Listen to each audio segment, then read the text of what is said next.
Thank you for the opportunity to speak here. I wanted to talk to industrial hygienists working in hospitals on the front line, because we see all this stuff on TV and all in the media, and unless you've actually worked in a hospital as an industrial hygienist, you really can't get a feel for what is going on. Hospitals work in their own manner, and much of this is run by nurses and doctors and the Infection Control Committee, which is also, pushed along by the Joint Commission. And CDC and OSHA and WHO can put out all kinds of directives, but they don't necessarily have a lot to do with what is actually going on the ground. So I thought I'd like to see what's going on there now. And I worked in healthcare for about 15 years and did my doctoral dissertation on healthcare and worked there. So I was involved in the trenches there for several years. I've been out now for about 8 years, but I still write on the topic. And we wrote the Guide for Industrial Hygienists for Pandemic Planning in 2006. But I've written a few things since then, and I've given a lot of presentations at both the International Commission on Occupational Health and other places internationally, talking about infection control in healthcare and trying to make the point that we need more occupational hygienists pushing this science along. And we can't depend on nurses and physicians, or we have to help nurses and physicians. So I went back to the SARS-1, we're calling it now, outbreak in 2002 that started in China, and eventually went to about 29 countries, infected 8,000 people, and had about 900 fatalities. And it wasn't until after the outbreak that we finally made headway with the research and pushing forward to let healthcare practitioners realize that it was an aerosol transmission and it wasn't just through droplet precautions, droplets. But as a result, as we went through this, about a fifth of all of the cases were healthcare workers. So we learned that the lessons learned from SARS-1 were that most hospitals did a really bad job at tracking infectious patients as they came into a healthcare facility. They didn't look at where they went. They didn't see who they came in contact with. Visitors, other patients, healthcare workers were exposed and became infected. We also saw that they didn't understand how their ventilation systems were working, and they were really inadequate to separate infectious patients from non-infectious patients, and they weren't very well designed to protect the workers. Now remember, this is 2002 and 2003. We learned these lessons. And then there was a gross misunderstanding and confusion over what PPE was appropriate.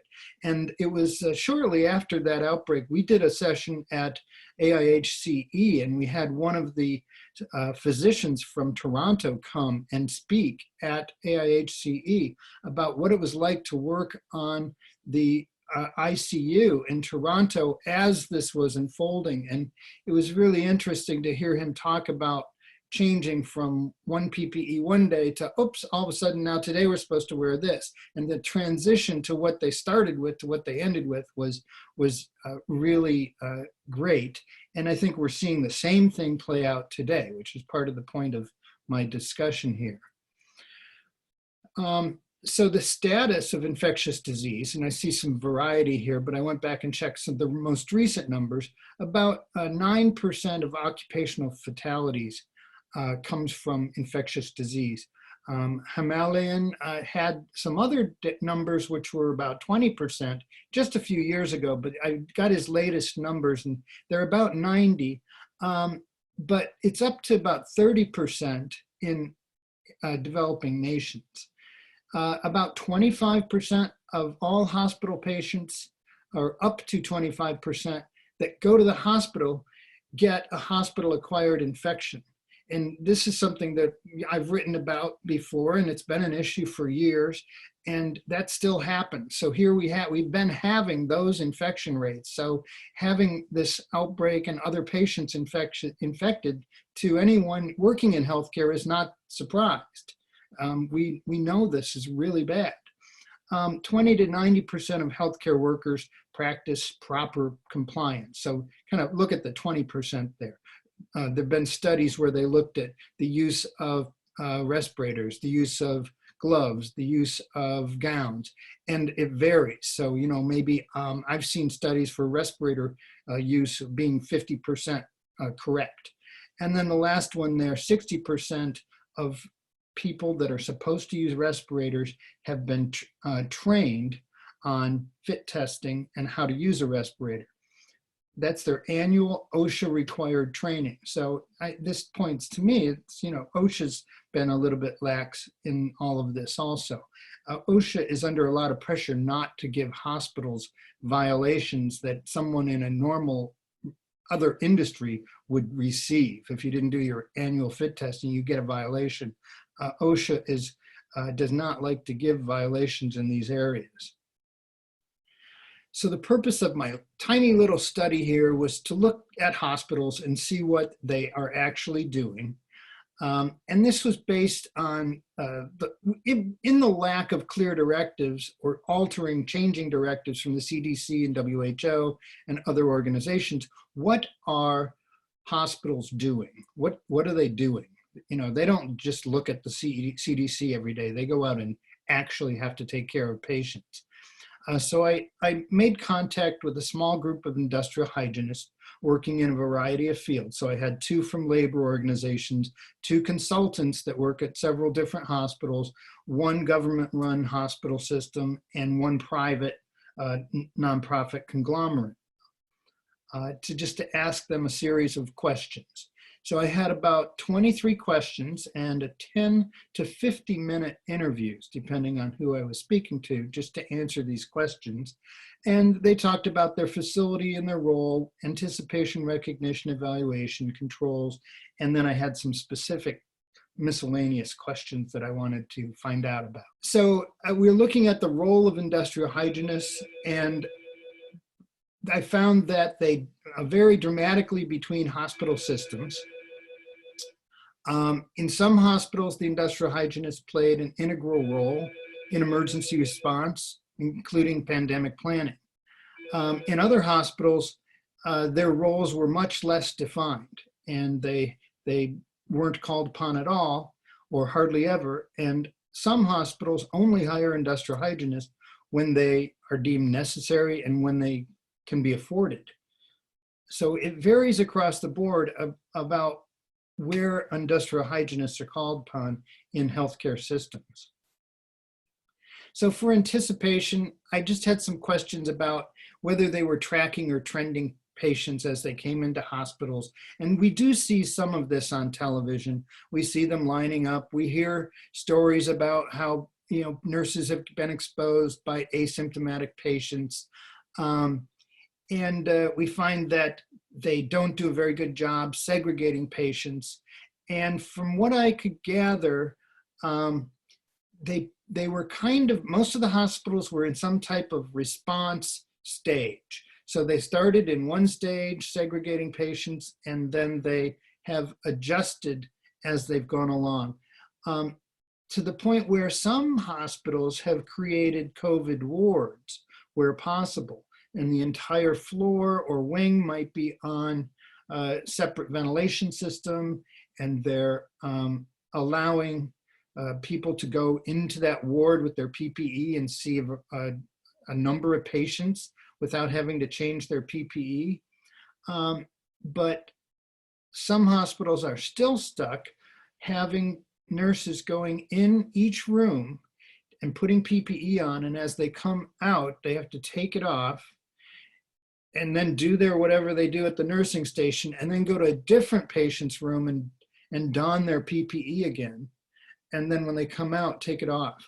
And if we're thinking all about respiratory protection, but don't forget, this is also spread nosocomially through contact, and by touching this virus can also get in your mouth and your eyes and be caught. So it's not all airborne. There's still the physical to be concerned about.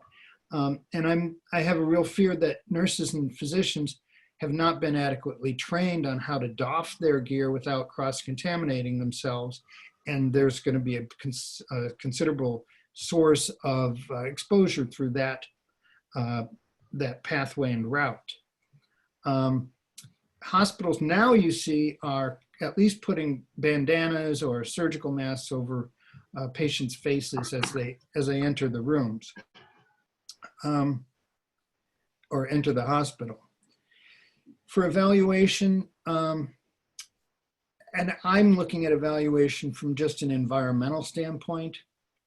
None of the hospitals were doing either surface contamination analysis or air monitoring. And again, that's pretty sophisticated, but you know, considering that's how we do most of, we begin with much of industrial hygiene. It's an area that still warrants, you know, a lot of work in the control of infectious agents. Not much is being done, especially when you consider how many patients get these hospital-acquired infections every time they go to the hospital. For engineering controls, I found the ventilation is varying greatly between facilities. Some hospitals have converted to negative pressure single pass systems. I just saw a correspondence today that a hospital is doing 12 air changes per hour for these negative single pass units.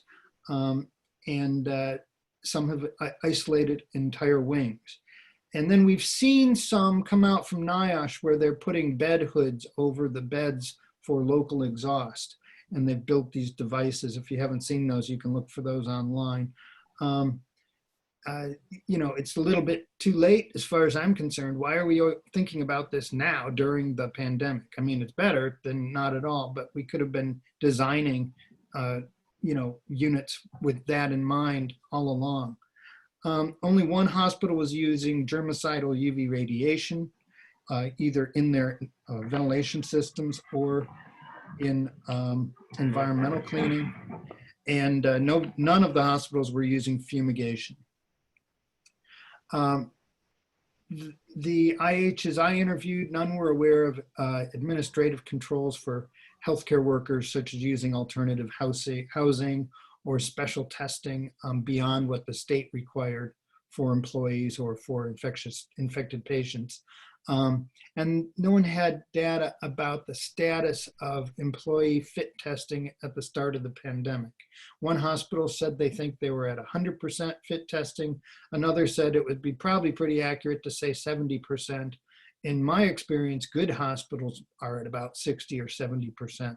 But you know, nursing homes, they probably didn't have their nursing staff or nursing aides trained on how to wear an N95, and they probably didn't ever have a fit test for those.